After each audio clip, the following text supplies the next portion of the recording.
I am Halli Casser-Jayne, and welcome to the Halli Casser-Jayne Show, where along with my partner in politics, veteran White House correspondent Matthew Cooper, we slice and dice all things politics, and some days, Donald Trump, too. On this episode of the Halli Casser-Jayne Show, we discuss Joe Biden's victory over one-term President Donald Trump, ponder the lessons learned over the last 4 tumultuous years, and gaze through our looking glasses to take a look at what comes next in the fight for democracy. America has spoken loudly and clearly, much to Donald Trump's dismay and denial. Trump's character was on the ballot, and America's too.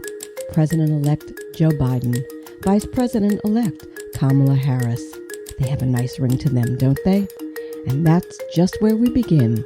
Hold on to your hats. Here we go.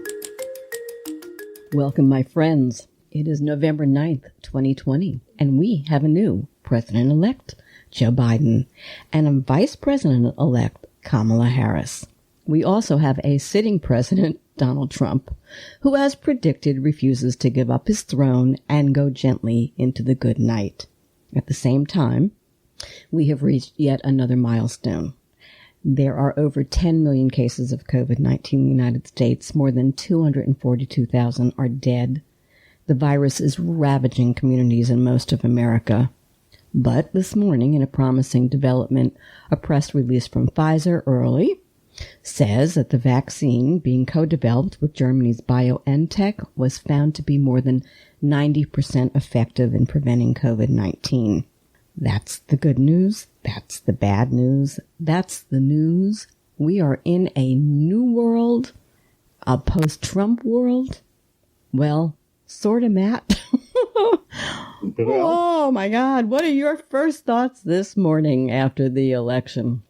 I think I'm tired. I think we all are exhausted. Well, look, I mean, I must say that the degree to which Trump feels almost irrelevant now. I know he's president for another 70-something days, but, you know, his rantings, it just feels increasingly unimportant.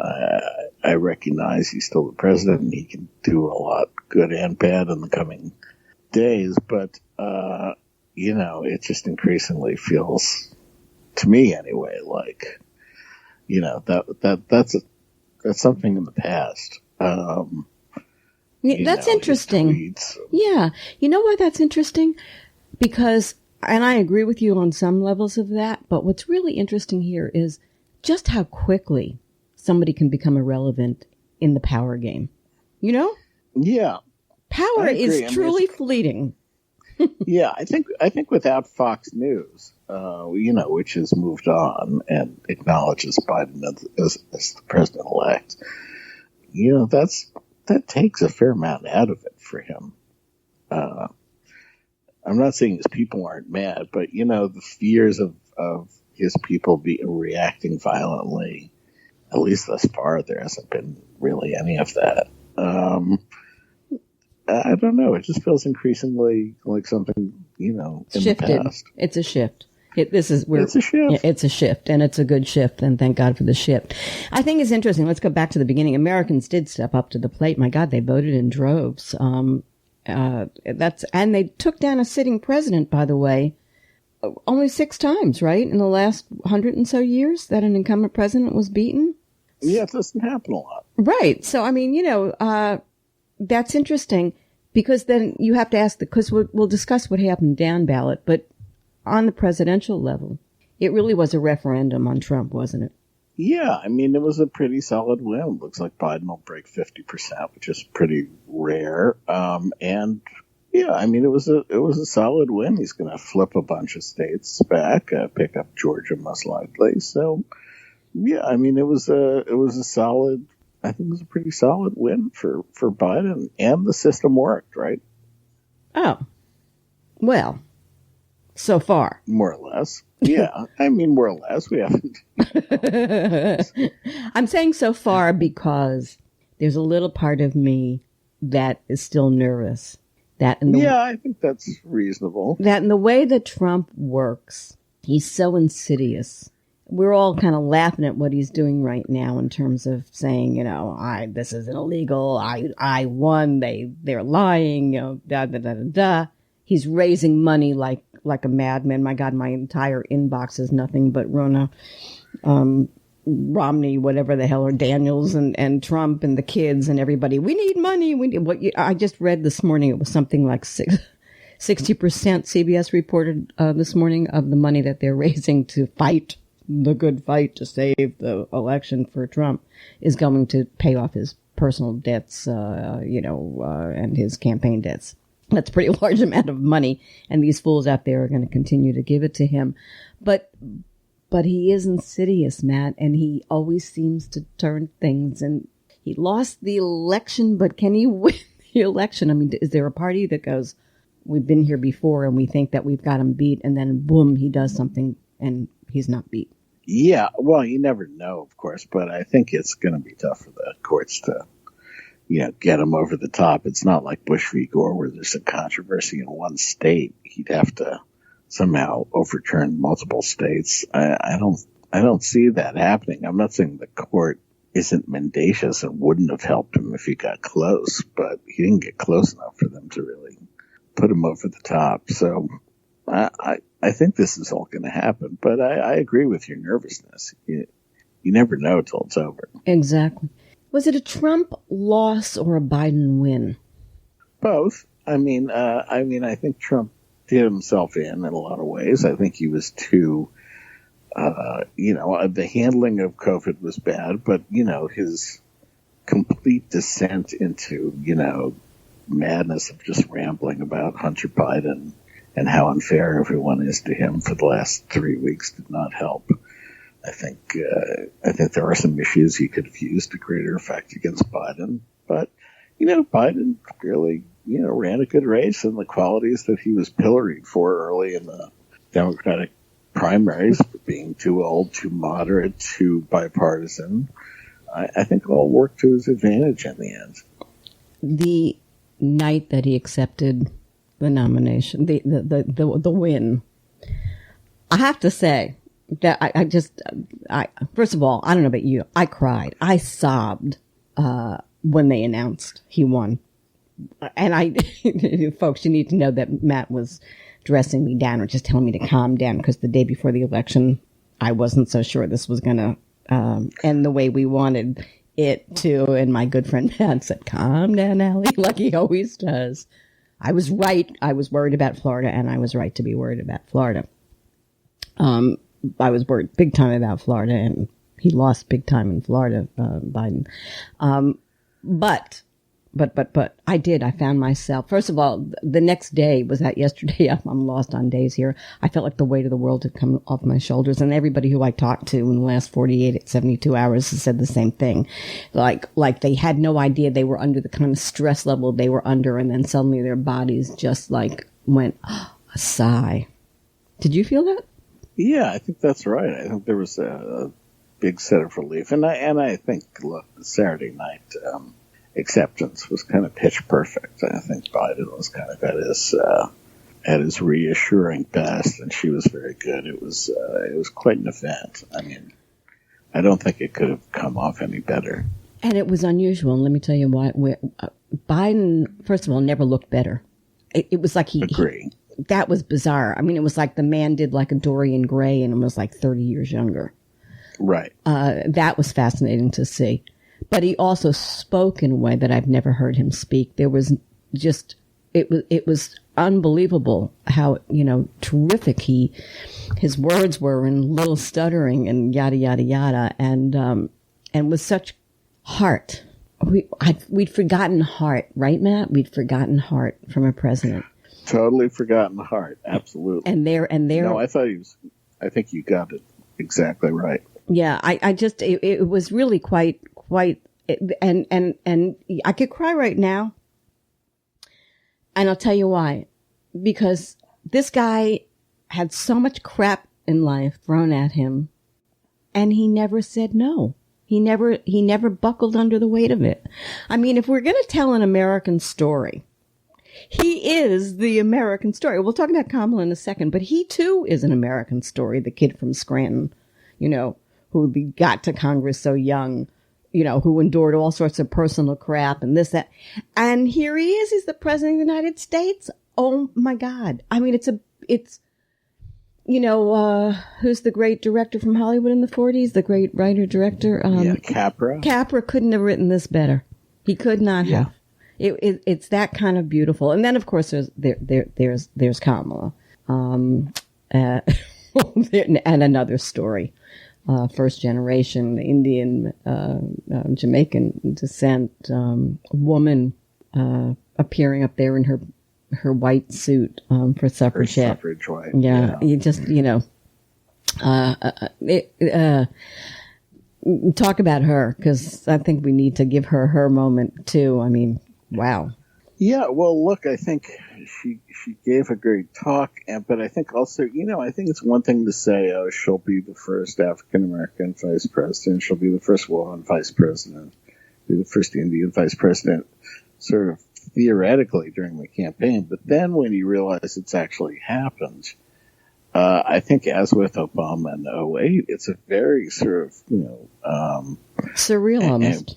Embracing and transformational moment, and you realize, oh wow, there's going to be a black woman walking in the Oval Office every day to talk to the president, and there's going to be a black woman presiding over the Senate, and wow, that's really different. And a building, by the way, built by slaves. I mean, so it's really, with her Jewish husband and, her stepkids. And it's, right.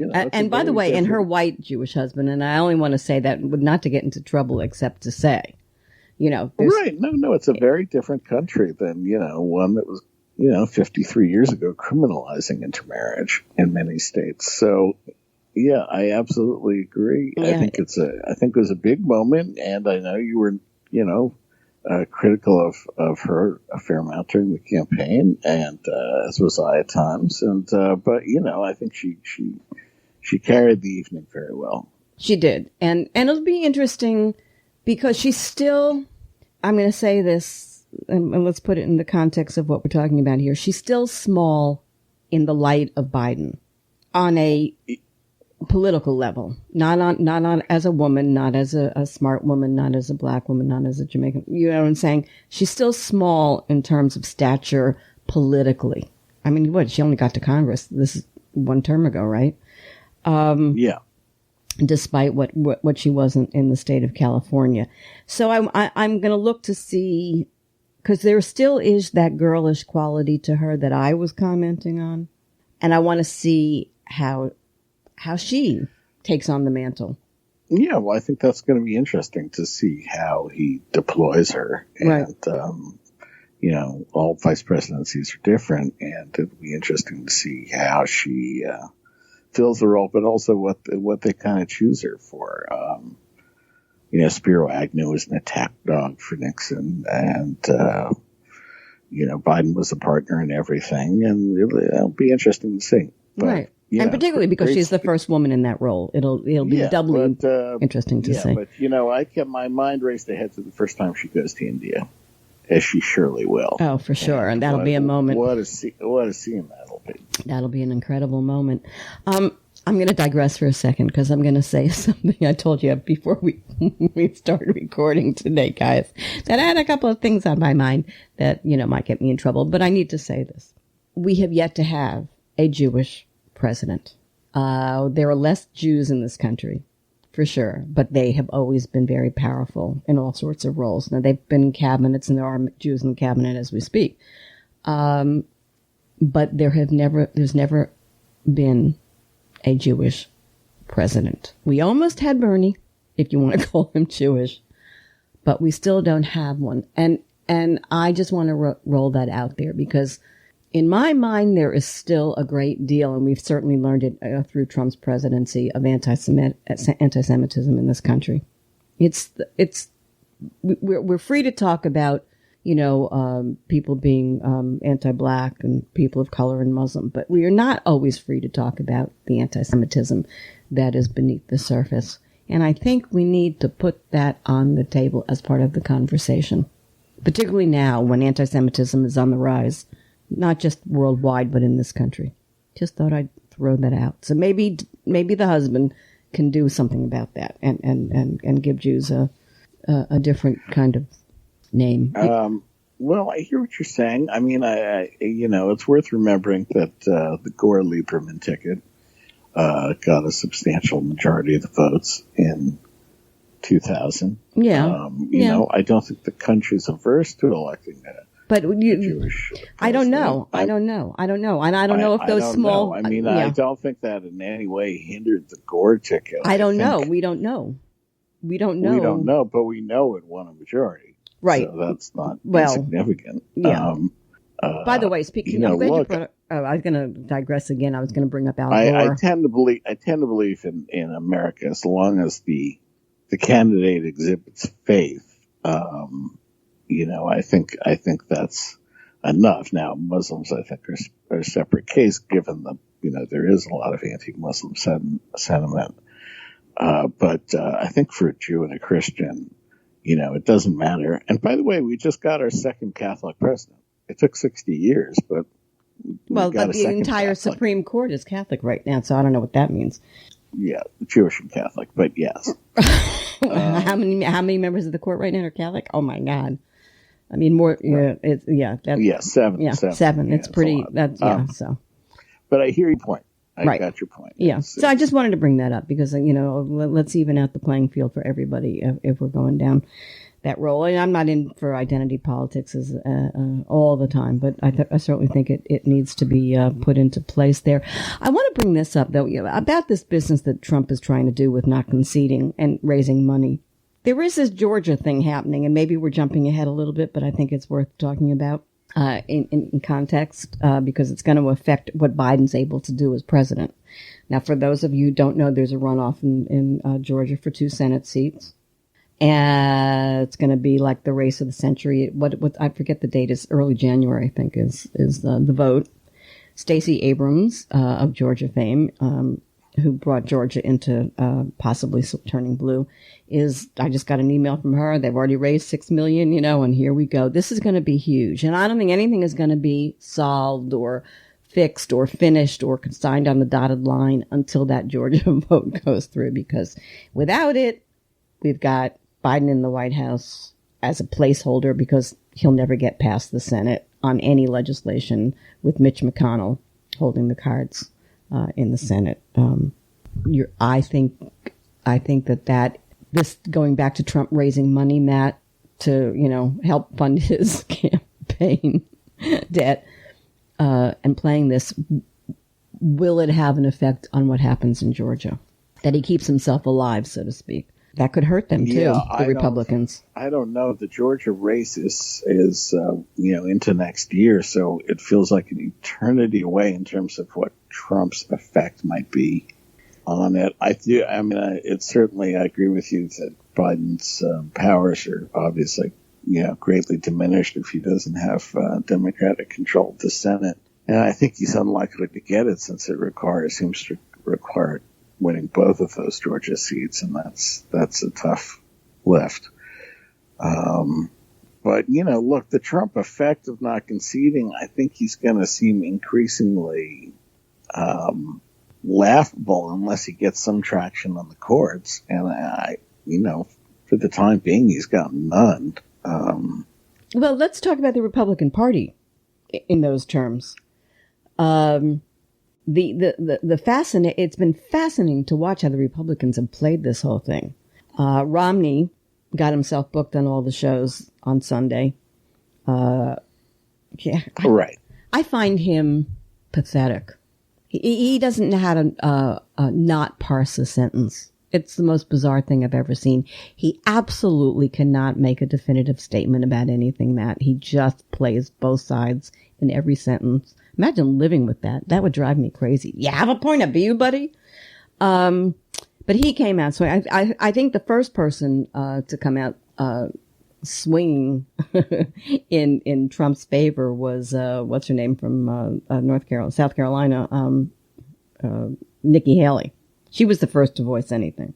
And then here comes Romney on the talk shows. And although he's kind of went along with maybe Biden won, he just did his thing. And then, of course, you got the lunatics screaming like banshees, Lindsay and Ted Cruz. And where do they think this is going to get them? I can't explain it other than they think that's where the center of gravity in the party is, that it's all sort of MAGA, fervor. I mean, I will say that the Republican governors and secretaries of state in Arizona and Georgia are not abiding any of the Trump stuff. I mean, they're defending the integrity of their process. And so that's been extremely welcome, even though they haven't been as visible as the Trump allies like Cruz and the big Graham. mouths, right? Yeah. So, I know what you're saying, but the important thing I think is that the process grinds on, and we're heading towards electors. I think when the Electoral College meets next month, I think that's kind of end game. Unless Trump talks some of these electors. Yeah, don't see it. You would have to change this. You would have to change the statutes in Pennsylvania, which would require the governor signing them. I know that's sort of been it's out there. Democrats right. And a fantasy of Republicans that somehow like the state legislature would just grab the electors, but they have statutes governing those things in those states. I don't see it happening in Pennsylvania. Well, I hope I hope you're right. But like I said, I'm the one who's Trump. Yeah, go ahead. The fact that Trump is not paying the $3 million, I think it is, in Wisconsin to pay for a recount, because they're one of the states with a law that says, if you lost, you got to pay for the recount. Is significant. Tells you a lot. It's all just bullshit. It's all for show. Yeah. I think but I don't think it's for show. I'm going to take it a step further. I don't think it's for show. I think it's for raising money, and grifters grift, and he needs money because he's going to court in a lot of big ways and a lot of bad ways. Maybe even before this whole thing is signed on the dotted line, because there's been talk about some of these, lawyers who keep appearing on MSNBC and all the other cable shows saying it's possible that New York Southern District could now, at this point, bring down some indictments of this guy, even as a sitting, president, and he'd have to be responsive to them even at this point. I mean, there's all this talk about that going on amongst those far left of left lawyer types right now. But I do want to say that, what I was going to say, the shenanigans, I put nothing past Trump. And I know that part of this is about him raising money, and part of it is about him buying time until he figures out what he's going to do and keeping his base with him as long as he possibly can, which gets us to the next question. Can he keep that base? Can the Republican Party actually keep that base?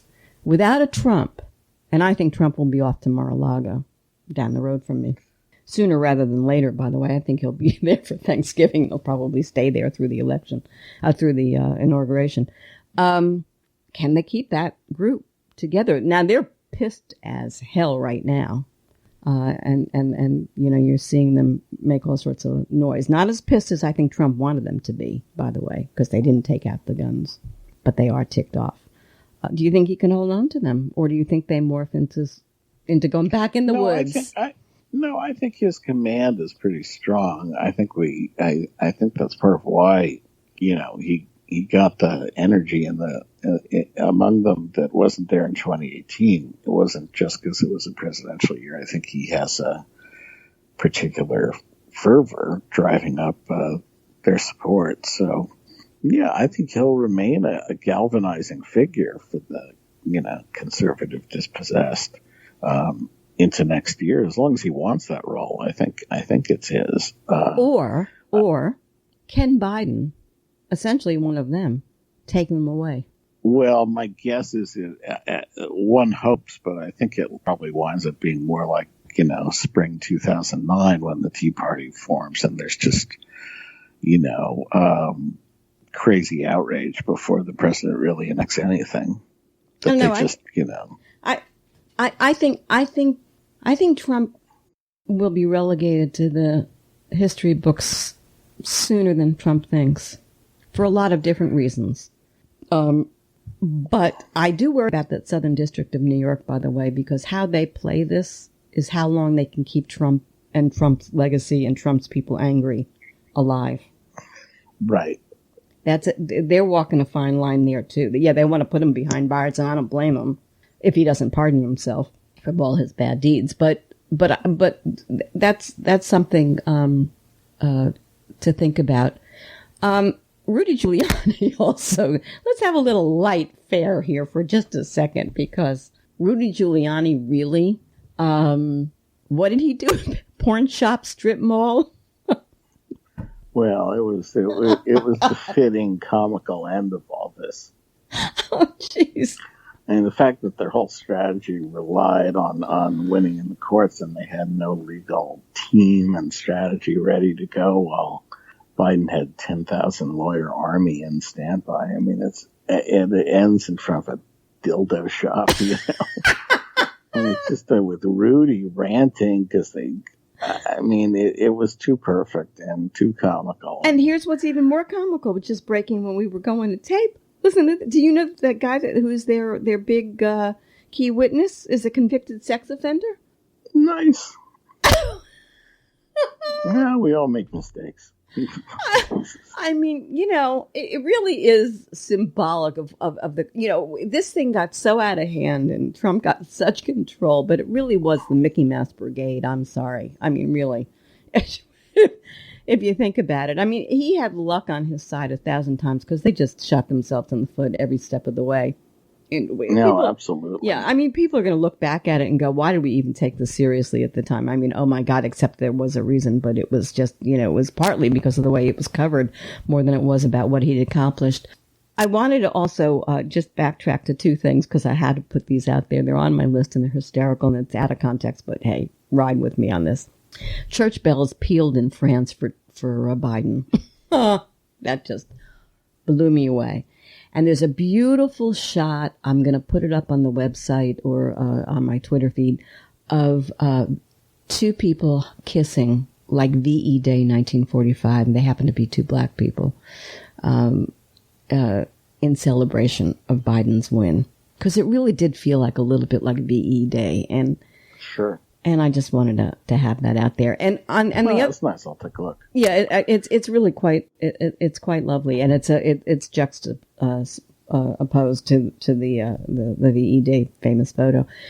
Jared and Melania, Jared and the daughter apparently are trying desperately to talk Trump into taking an exit. Is one report, and the next report says no, they're the ones who are ginning him to go on. You have any reporting on that, or you know, is this just I've nobody got knows? No new information on that. I did see that reports that Jared was the genius behind this legal team, and you know, Chelsea Clinton must be so thrilled at the moment. I mean, we know Hillary is, but Chelsea, who's her good friend, wound up being the first daughter, if you will, because she and Ivanka apparently were ladies who lunched together up until all of this crazy happened. But, you know, it's not looking good. And let's have a little bit more fun with it. Cause I know, I'm going there as like, does Melania stay with him? Does Melania? Oh gosh. Yeah. Oh, you know, we're in for some more stuff, folks. I mean, it's the crazy's not going away for a little while anyway. No. It's still going on. Back to also response from around the world. I just want to make the point that it took how many days to come up with a statement, like 3 or 4. I thought that was kind of like tacky on his part. His father wouldn't have never waited that long to do what was right by his former president when it needed to be done. So I was very disappointed in W, but I'm not sure why, because I always thought he was a disappointment. Putin's not going to comment, he says, until after the legal fight is settled. Putin must be trying to figure out where he went wrong and why his guy didn't get reelected. His troubles are back. So I think that's also interesting. By the way, did you see the report that Putin might have whatever Romney's wife has? What is that disease that MS? Or, yeah. It's been floating out there that he may have MS and he may have to resign. But we'll see. You are listening to the Halli Casser-Jayne Show. The Halli Casser-Jayne Show posts new podcasts weekly at hallicasserjayne.com and is available wherever you listen to your podcasts. Be sure to find us on Google Podcasts, Amazon Music, Apple Podcasts, iHeartRadio, and on all your favorite apps. You can find the Halli Casser-Jayne Show on your Alexa device too. Just say the Halli Casser-Jayne Show. Oh, and come play with me on Twitter at Halli Show Quotes. So let's take this now to what happened in Congress, because that's kind of a story in and of itself. Did Nancy screw up? Did what's his name in the Senate?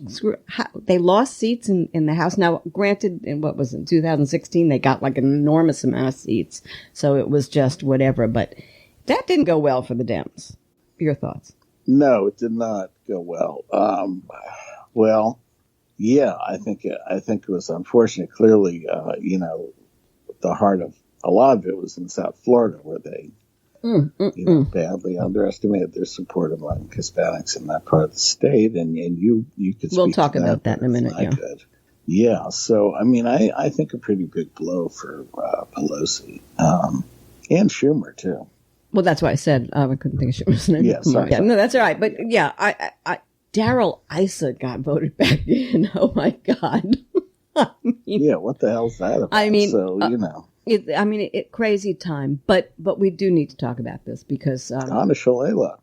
Well, I expected that in one sense because she got in trouble twice for shenanigans with finances, and little old grandma kept apologizing. But the fact of the matter is, she played those games. But no, you want to go to Florida? You want to go to Miami-Dade? Let's go to Miami-Dade. I'm looking through my window room. We're on the outside of the almost hurricane here. Boy, did we get nailed last night with rain. My entire house is flooded. Oh my God, it's some nightmare here. Wind and yada, yada, yada. But let's go to, I'm suspicious of that, what happened in South Florida, in Miami-Dade. Just going to tell you, I'm suspicious. Now, I understand that Miami-Dade is no longer in the United States. Anybody who lives in Florida at this point says there's Florida and then there's Miami-Dade, which is another country. But this really was way off to any place else in the entire country. And I'm not a conspiracy theorist, but somebody's got to do some deep diving into what went on there because it just isn't pretty on a whole lot of levels. And there are Cuban Americans and Nicaraguan Americans who I know who are big mouth people in politics who also are looking askance and saying, you have any thoughts? I don't. You know it so much better than I do. Well, so the reason I defer to you on that. Right. So I'm going to also say this in the same breath. So it turns out a report comes out. Ron DeSantis was not only lying about COVID, but I mean, they had a reporter get in there and get where papers and it's all been put out there now where, I want you to switch this number and I don't want you to publish that number. I mean, this guy listen, Florida is dirty. To me right now, it's the dirtiest state in politics when other states had that mantle for a long time. This is filthy, dirty, low ebb. Oh my God, politics in this state. You got a lot of nuts.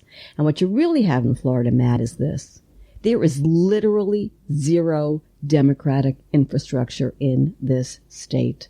I said to you that I was concerned about even the Congress people in this state, not just from Miami-Dade, but from Broward and whatever, being totally silent through the last few months, protecting their own turf, but making no noise when noise needed to be made about COVID and what they were doing with that. And about a lot of other things. This is filthy dirty. There is zero infrastructure for Democrats. I went in, I found out for myself. You have grandma from Toulouse running the Democrats' campaign for Biden in town. But what is that? I told you they were late coming with. This is what AOC said, right? Yeah. There is no Democratic infrastructure in the state of Florida at this point. They are none. Because the vote is, even though they this term did a lot in terms of the Republicans getting Republicans to register as Republicans, Democrats still are more in numbers than Republicans in the state. And we're all scratching our head. But the reason is there's nobody carousing them and bringing them together to do what they need to do and get out the vote. This could be a blue state is my point. And at some point, somebody right now, we need a Stacey Abrams in this state. It's a huge amount of electoral votes. You can't just say it's gone blue. It hasn't. Just the infrastructure is blue of the political, class, not the people. And there are older people here, and, it's weather driven and outdoor driven. People don't, they're lazy. They don't get as involved in politics as they might have when they were younger or in a different climate. This is ripe to be a true blue state. But where are the Dems? Remember when I was asking where are the signs, Matt? And I didn't get them till 2 or 3 weeks later here when the Republicans had them out. So there's a lot of stuff that's going on down here that needs to be addressed by the Democratic Party. And if they don't start doing it right now, they can't fix it again. They'll lose and they'll lose and they'll lose. And it's strictly infrastructure, political infrastructure. Okay, I've made my scream. But I think it's important to this could have even been more easy for the Democrats if they had taken Florida, which they should have. Okay. Right. Yeah. No, I hear you. Well, that's fascinating. It is a mess, and you can prove in a place like Georgia what you're capable of doing if the right person is in there to clean it up and fix it. And you just don't have that body down here. You just don't have it. So I wanted to bring that up. And as I said, the thing that happened in Miami-Dade, Matt, I'm suspicious. I really am. But it also, even if you take it on its face value, and that was the vote, that you could say socialism to Cuban Americans 50 years later, and they escape socialism, and they don't know the difference between what is and what isn't socialism, and having known Joe Biden for as long as they did, it's nonsensical. And then you get into what are people thinking and how low, what's the word I'm looking for? How low educated are these people? That concerns me. That concerns me too. Right. I don't know if I'm going off on a tangent to whatever, but no, I hear what you're saying. Okay, but it brings up something else, which is so I don't think it's a Republican versus Democrat thing. I think it's how all of these votes are mined. Florida passed the $15 an hour wage increase that was on the ballot. And that happened in a number of states where they voted Republican on the big ticket, except how weird is, and the Republican Congress people got back in, but then they vote against Republican ideas who fought diligently for years to keep the minimum wage at less than $15 an hour. Think about that. Yeah, no, it's a remarkable dissonance there.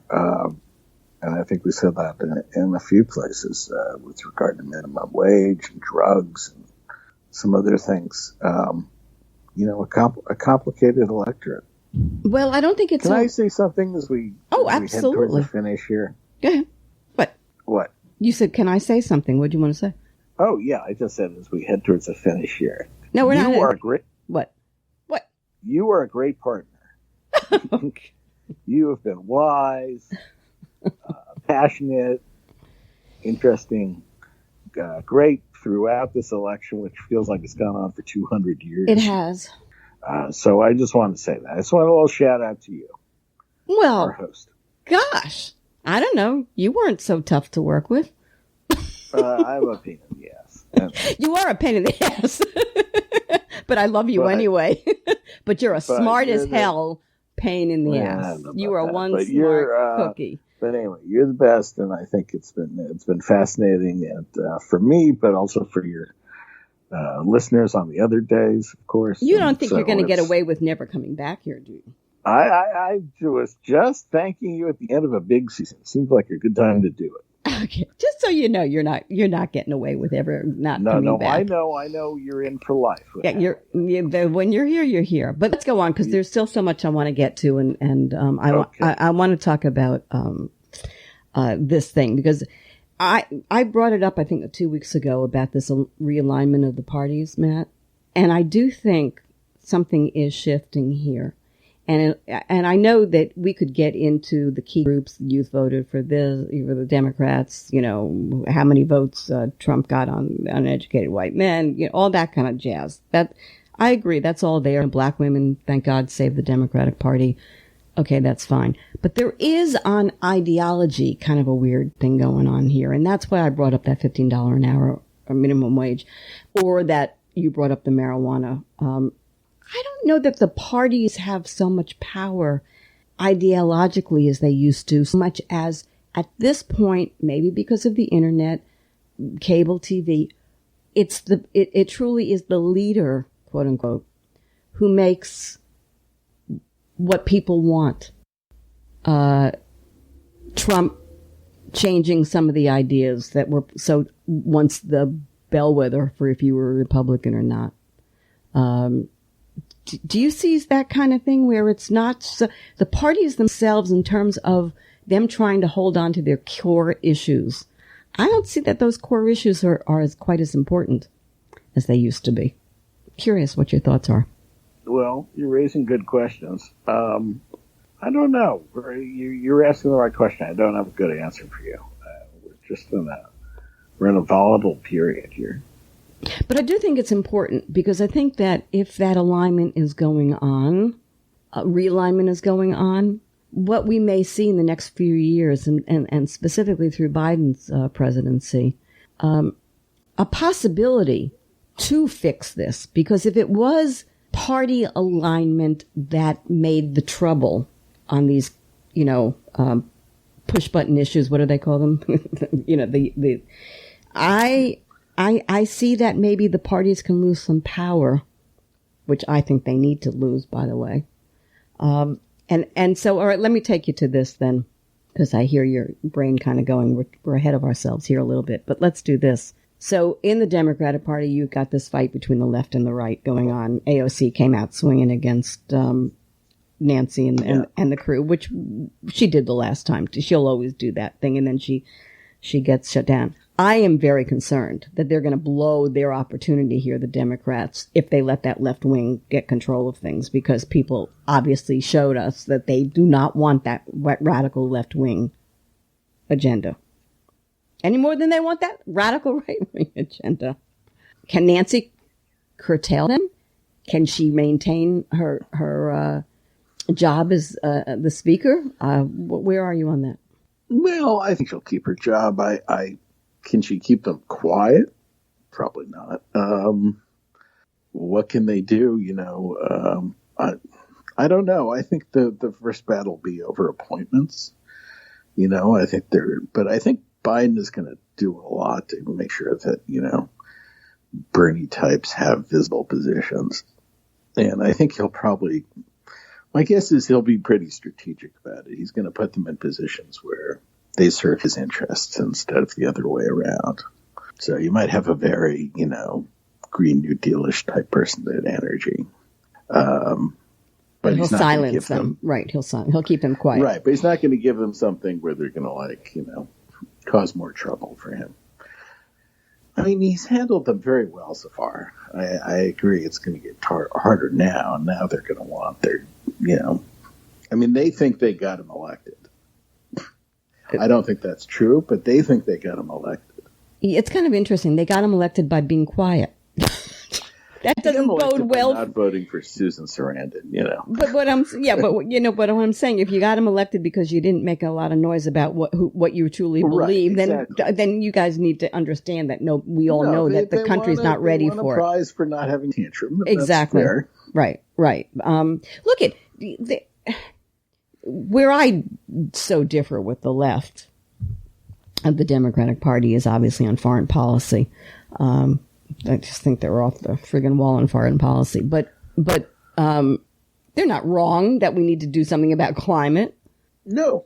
That's why I think that'll be the easiest place for him to give them what they want. Well, if he does it without using those terms, Green New Deal. And what was the other one? And socialist.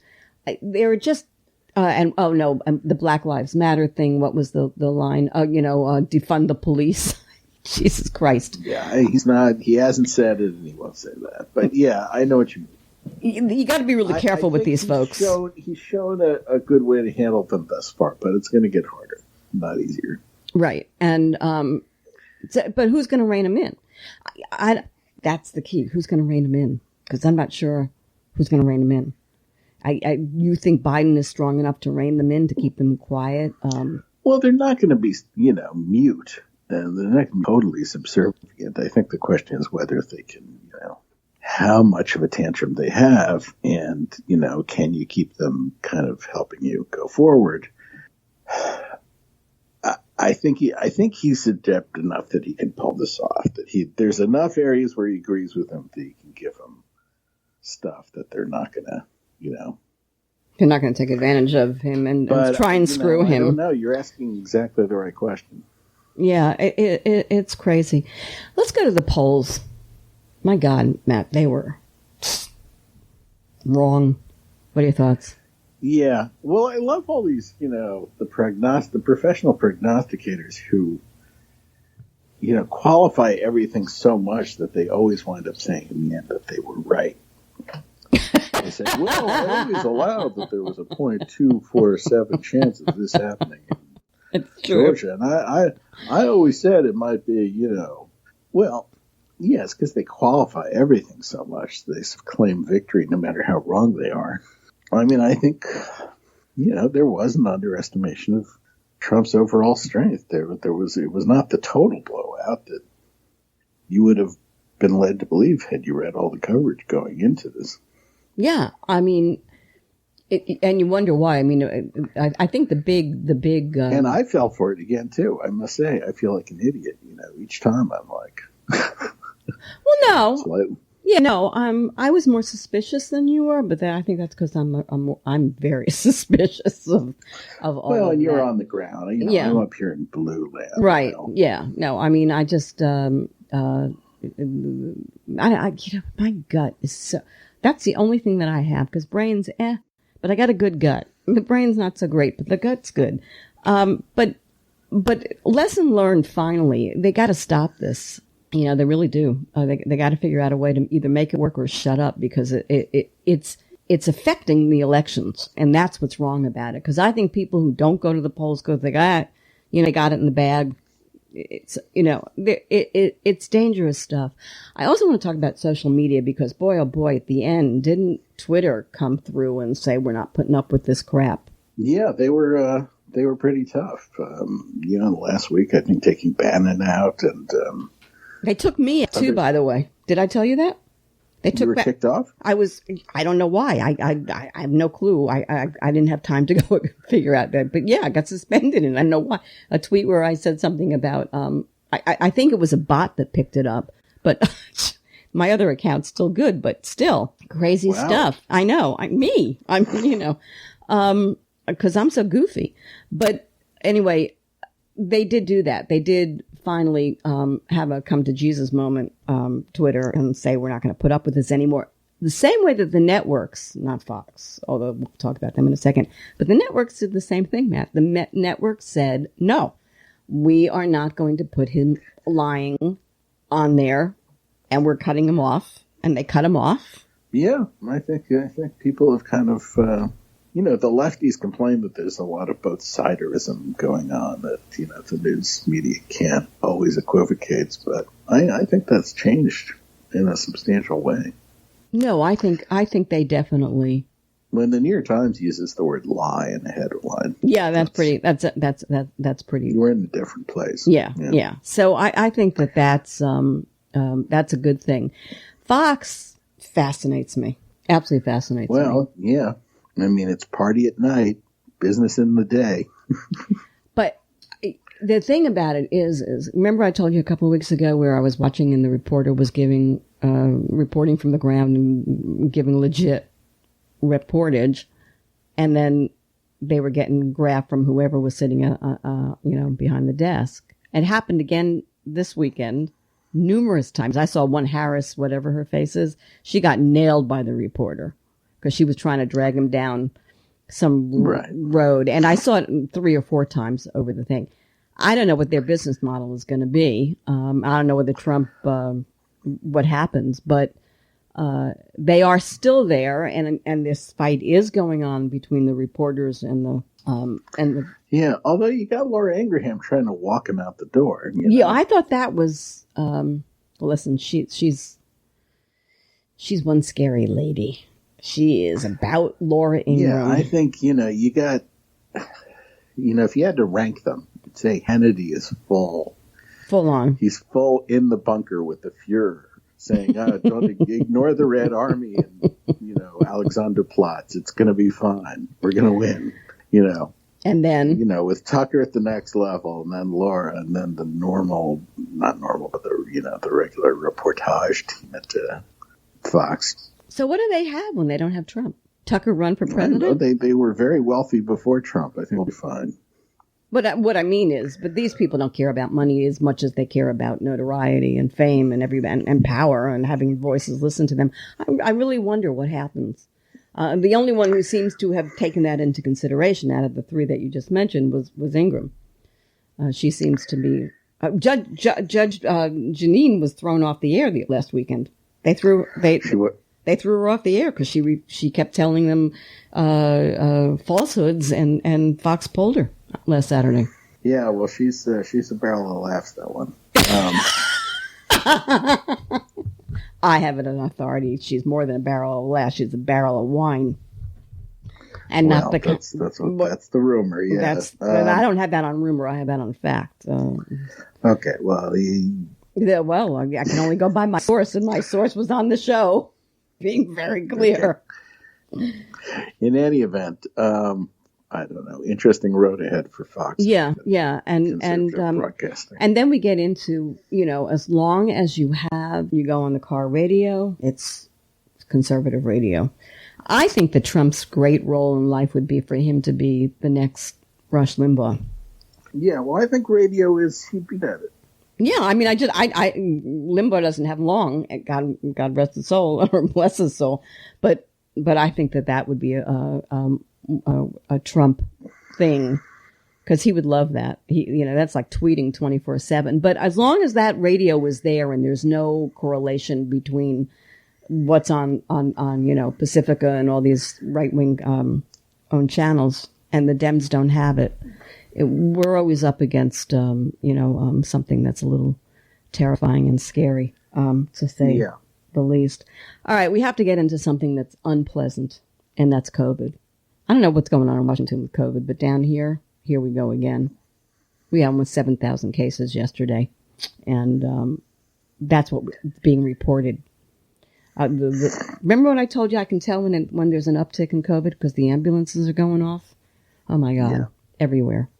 The numbers across the country, Matt, are staggering, just staggering. And now this morning, Biden announced his task force, and it's interesting. And he says that they're going to, see about getting a mask mandate. I saw that Utah this morning, the governor, Republican, put a mask mandate in because it's so bad out there.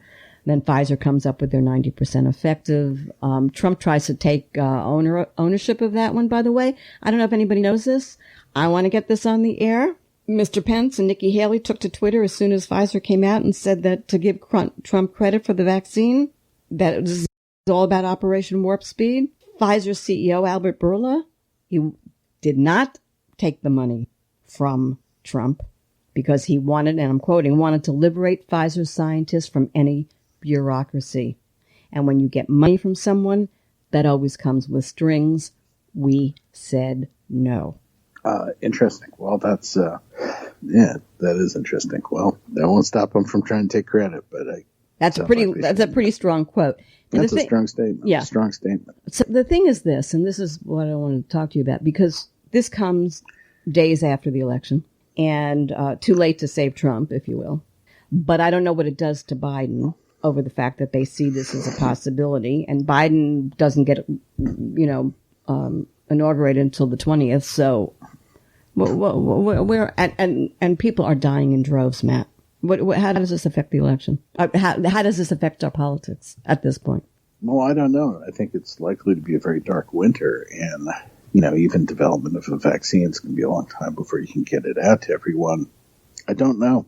I'm not ducking your question. I just don't know. So let's get to what's coming. Can this country get past Trump? Or is Trump with us to stay? No, sure. I mean, it will get past Trump. But I think the damage he's done to kind of the body politic and public health is going to continue. And, unfortunately, Biden has to clean up the mess. Can he? First of all, without the Senate, I don't know what he can do, frankly. Unless he gets as tough as Trump was and starts playing the way Trump played, and then you get back into whatever Trump did. That's how he destroyed America.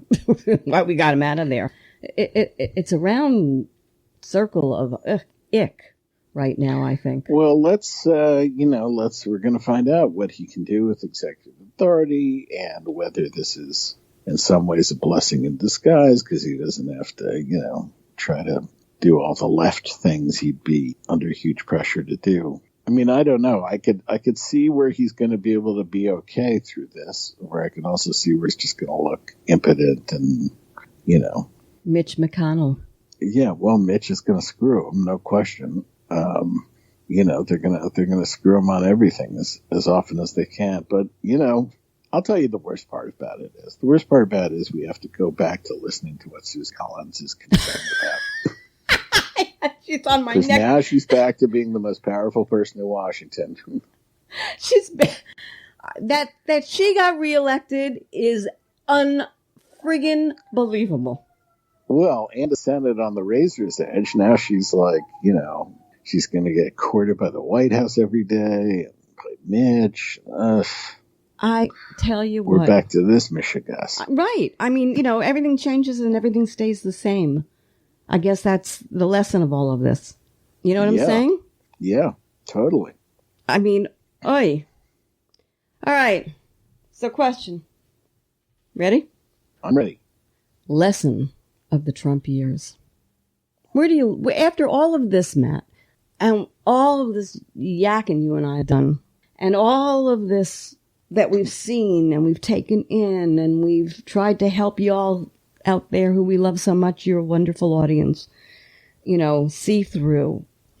Where are we today? What's the bottom line? Well, I guess I would say it's become a cliche, but is the character matters, that the character of a president really matters.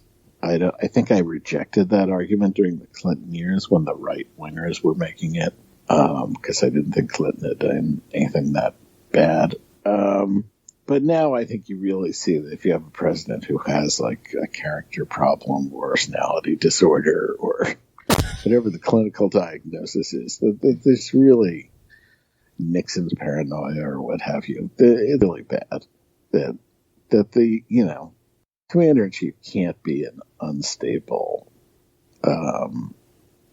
flawed, deeply broken personality. Right. Yeah. Yeah. I guess that's my lesson. It's not a very insightful one, but that's mine. And you? It's interesting. For me, this whole thing was more about what I learned about myself in a way, than what went on in the body politic, because the body politic, it ebbs and flows and we know what's going on there. But I had no idea when we started all of this, that character meant so much, that there is right and there is wrong. That is the core of who we as Americans are. It was not just my personal lesson, but I think a lesson of so many of us. And there may be others out there who are going to go kicking and screaming into that reality.